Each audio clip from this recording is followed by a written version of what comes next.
Real estate market Pakistani زراعت پہ، ماحولیات پہ اور ایون کہ معیشت پہ بری طرح سے اثر انداز ہو رہی ہے۔ ایک فائل ہوتی ہے اوپن فائل جو ٹریڈنگ کے لیے استعمال ہو رہی ہوتی ہے، اور ایک فائل ہوتی ہے کلوز فائل کے جو کسی اپنے الاٹی کے نام پہ ٹرانسفر ہوتی ہے۔ بے ہنگم سوسائٹیوں کی وجہ سے فصلیں تباہ ہو رہی ہیں، ماحولیاتی آلودگی بڑھ رہی ہے، درخت کم ہو رہے ہیں، بلڈنگ بنتی ہے، اس کے نتیجے میں کوئی 28-29 انڈسٹریاں چل رہی ہوتی ہیں۔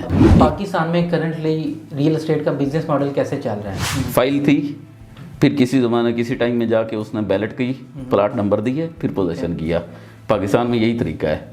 دنیا میں کیا ہوتا ہے نہیں پتا، لیکن پاکستان میں یہی ہوتا ہے۔ بلال بھائی آپ بتائیں، جہاں آپ بھی آپ رہتے ہیں، آپ کا گھر ہے، کیا 50 سال پہلے ادھر گرین فیلڈز نہیں تھے؟ مطلب میری اگر چھوٹی سی کھوپڑی میں ایک بات نہیں گزری تو میں کہوں گا اسے ختم کر دوں۔